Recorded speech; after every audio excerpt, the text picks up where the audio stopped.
Reality ഷോയിലോട്ട് വന്നു അല്ലേ, D4 ഡാൻസിലേക്ക്. So ഞാൻ എവിടേക്കോ പറഞ്ഞു കേട്ടിട്ടുണ്ട്, ആങ്കറിങ് രാഹുലിന്റെ ചോയ്സ് ആയിരുന്നില്ല. It was very difficult for U. അതെന്തുകൊണ്ട് ആങ്കറിങ് ഭയങ്കര ഡിഫിക്കൽട്ട് ആയിട്ട് തോന്നിയത്? ബട്ട് യു ആർ ലൈക്ക് അല്ലേ, നല്ല ആക്റ്റീവ് ആയിരുന്നു, വളരെ ത്രോയിൽ നല്ല ഇൻട്രോ ഒക്കെ തന്ന് വളരെ ജോളി ആയിട്ടൊക്കെയാണ് വരാറ്. സോ അത് പറയുമ്പം ആക്ച്വലി ബിലീവ് ചെയ്യാൻ പറ്റില്ല. ബിക്കോസ് അതിന്റെ ആ ഷോയുടെ വൈബ് എന്ന് തന്നെ പറയുന്നത് രാഹുലിനെ കാണാൻ വേണ്ടിയിട്ടാണ് എല്ലാവരും ഷോ.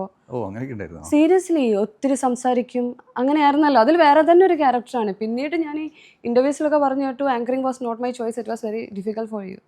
അത് ഞാനങ്ങനെ സംസാരിക്കുന്ന ഒരാളല്ല. അപ്പോൾ പക്ഷേ എനിക്ക് ആ ചാൻസ് ഞാൻ തന്നെയാണ് ചോദിച്ചത്. ലൈക്ക് കൻ ഐ ട്രൈ എന്നുള്ളത് ചോദിച്ചത്, മാഡത്തിനോട് ചോദിച്ചത് ഞാൻ തന്നെയാണ്. പക്ഷേ അതിൻ്റെ ഒരു പാറ്റേൺ എന്ന് പറയുന്നുണ്ടെങ്കിൽ ഒരു ഐഡിയ ഒന്നും തരത്തില്ല. ലൈക്ക് ഇന്ന് എന്താണ് ചെയ്യേണ്ടതെന്ന് അറിയില്ല. അപ്പം ഞാനന്ന് അവിടെ നന്ദിനി എന്ന് പറഞ്ഞിട്ട് സീരിയലിൽ ഷൂട്ടിങ്ങിലാണ്. പ്രേതത്തിന്റെ സീരിയൽ, പ്രേതത്തിൻ്റെയും പാമ്പിൻ്റെയും പാമ്പ് കുറെ ഇങ്ങനെയല്ലേ, മൂർക്കൻ സർപ്പം എന്നൊക്കെ പറഞ്ഞ് ഇങ്ങനെ പെണ്ണുങ്ങളിങ്ങനെ വരുന്നത്. അപ്പോൾ അതിൻ്റെ ഷൂട്ടിലാണ് അവിടെ നടക്കുന്നത്. അപ്പോൾ ഞാൻ അതിൻ്റെ ബ്രേക്കിലാണ് ഇവിടെ വന്ന് ചെയ്യുന്നത്. ഞാൻ അവിടെ തന്നെ എക്സോസ്റ്റഡ് ആയിട്ടാണ് ഇവിടെ വരിക. ഇവിടെ എനിക്കൊരു പ്ലാൻഡ് അല്ല. എൻ്റെ വോയിസ് ഞാൻ ചിലപ്പോൾ തൃശ്ശൂർ സ്ലാങ്ങിലായിരിക്കും സംസാരിക്കുന്നത്. അപ്പോൾ എനിക്കിതിനെ പറ്റി അറിയില്ല എങ്ങനെ. അപ്പം ഞാൻ ഒരുപാട് കാര്യങ്ങൾ നോക്കണം. പിന്നെ ഷോ ഫുള്ള് നമ്മുടെ വൈബാണ് എൻഹാൻസ് ചെയ്യുന്നത്. പിന്നെ ഞാനങ്ങടെ എന്തൊക്കെ കാണിക്കുന്നതാണ്. ഇത് എനിക്ക് കിട്ടിയ റെസ്പോൺസിബിലിറ്റിയാണ്. അത് at the end of the day ഞാനൊരു എൻ്റർടൈനർ ആണല്ലോ.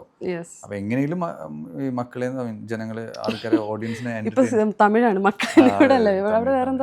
ഓഡിയൻസിനെ എൻ്റർടൈൻ ചെയ്യിക്കണം എന്നുള്ളൊരു തോട്ട് പ്രോസസ് കൊണ്ട് ഞാൻ എന്തൊക്കെയോ പറയാണ്. കോമഡിയാണോ ചളിയാണോ? ആരായിരുന്നു കോ-ആങ്കർ? എലീന പിന്നീടല്ലേ വന്നത്? ആദ്യം വേറൊരു പയ്യനായിരുന്നു. പയ്യനായിരുന്നപ്പോൾ എനിക്ക് വലിയ കുഴപ്പമൊന്നുമില്ലായിരുന്നു. ആര് വന്നാലും എൻ്റെ റെസ്പോൺസിബിലിറ്റിയാണ്. ഞാൻ എൻ്റെ ഒരു ബേസിക് നാച്ചുറിൽ നിന്ന് മാറി എന്തെങ്കിലും ചെയ്താലേ അവിടെ വർക്ക്ഔട്ട് ആവുള്ളൂ. സോ അത് ഇപ്പം നമ്മളല്ലാതായിട്ടിരിക്കുന്ന സ്ഥലത്ത് നമ്മൾ അത്രയും കംഫർട്ടബിൾ ആയിരിക്കില്ല. ഒരുപാട് നമുക്ക് അഭിനയിക്കാൻ പറ്റില്ല.